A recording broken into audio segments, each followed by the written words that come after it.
الحمد لله رب العالمين أشهد أن لا إله إلا الله وحده لا شريك له وأشهد أن سيدنا ومولانا محمدا عبده ورسوله أما بعد باب كراهة التقعير في الكلام بالتشدق وتكلف الفصاحة واستعمال وحشي اللغة ودقائق الإعراب في مخاطبة العوام ونحوهم. عن ابن مسعود رضي الله تعالى عنه أن النبي صلى الله عليه وسلم قال: هلك المتنطعون، قالها ثلاثا، رواه مسلم. المتنطعون المبالغون في الأمور، رواه مسلم.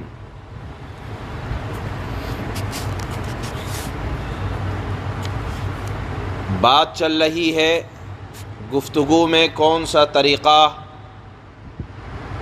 اختیار کرنا چاہیے۔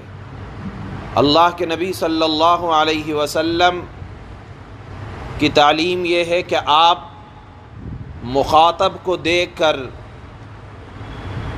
بات کریں، الفاظ وہ استعمال کریں، لہجہ وہ اختیار کریں جو مخاطب کو سمجھ میں آ سکے۔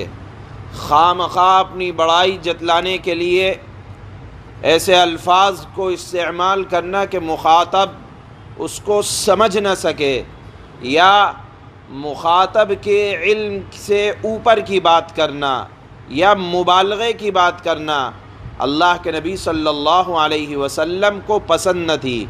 آپ فرماتے تھے کہ بات ہلکی پھلکی ہو اور بات ایسی ہو جو سامنے والے کو سمجھ میں آ سکے، سامنے والے کے مخاطب کے علم کے مطابق گفتگو کرنی چاہیے۔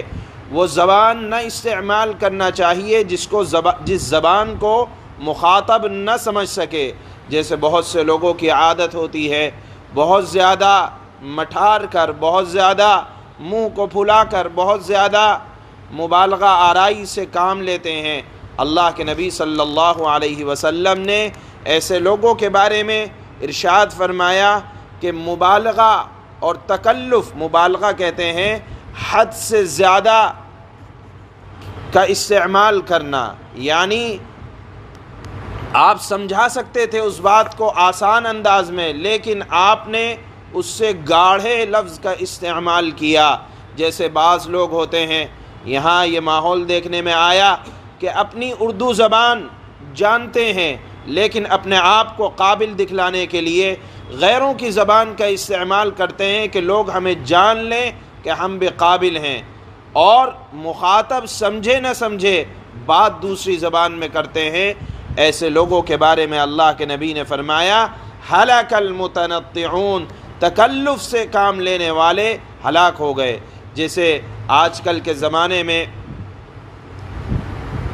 فلموں اور ناٹکوں کے اندر جو ڈائلاگ استعمال ہوتے ہیں اس میں حد سے زیادہ مبالغہ آرائی اور تکلف سے کام لیا جاتا ہے۔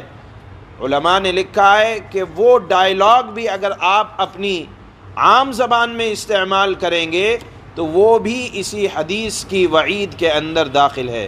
بہرحال شریعت کا مزاج یہ ہے کہ آپ مخاطب کے مزاج کو دیکھ کر گفتگو کریں، ایسی گاڑھی اور نامانوس زبان کا استعمال نہ کریں جو مخاطب کو سمجھ میں نہ آ سکے۔ جیسے کسی نے، لکھنے والے نے ایک واقعہ لکھا ہے کہ لکھنؤ نواب کے پاس کچھ دیہاتی اور کسان گئے۔ نواب صاحب نے پوچھا کہ آپ کے کشتزار گندم میں تقاطر امطار کیسا ہے؟ مراد تھا، پوچھنا یہ تھا کہ آپ کے ہاں گیہوں کے کھیت میں بارش کیسی ہوئی۔ کسان سمجھے کہ یہ نواب صاحب ابھی کوئی وظیفہ پڑھ رہے ہیں، اور پھر آپس میں کہنے لگے کہ یہ تو ہم غلط وقت آ گئے، یہ تو نواب صاحب کے وظیفے کا وقت ہے، چلو بعد میں آ کے ملاقات کریں گے۔ تو مطلب یہ ہے کہنے کا کہ نامانوس زبان کا استعمال مخاطب کے ساتھ کرنا، ایسے لوگوں کے بارے میں اللہ کے نبی نے فرمایا کہ ہلاک ہوں گے، اور یہ بات اللہ کے نبی نے 3 مرتبہ ارشاد فرمائی۔ یہاں رک کر ایک بات اور سمجھنی چاہیے کہ اگر کسی کی مادری زبان انتہائی صاف ہے اور وہ قدرتی اعتبار سے اچھا بولتا ہے، اچھی اس کی زبان ہے، وہ اس ہلاکت میں داخل نہیں ہوں گے۔ ہلاک ہونے والے وہ لوگ ہوں گے جو بنا کر اور مٹھار کر اور فطری انداز کو چھوڑ کر جو دوسرا انداز اختیار کریں گے، اس کے بارے میں یہ ہلاکت وارد ہوئی ہے۔ تو معلوم یہ ہوا کہ گفتگو کے آداب میں سے ایک ادب یہ بھی ہے کہ بناوٹ کے ساتھ گفتگو نہ کرنی چاہیے۔ باب کراہت التقعیر فی الکلام بالتشدق وتکلف الفصاحہ، گفتگو میں بناوٹ کرنے والا اور بانچھے کھولنے والا، تکلف سے فصاحت کا اظہار کرنے والا، اور عوام سے، عام لوگوں سے مخاطب ہوتے وقت نامانوس الفاظ اور اعراب کی باریکیوں کے بیان کرنے کی کراہیت کا بیان۔ عوام سے انتہائی سیدھی سادھی انداز میں گفتگو کرنا چاہیے، یہ باب کا خلاصہ ہے۔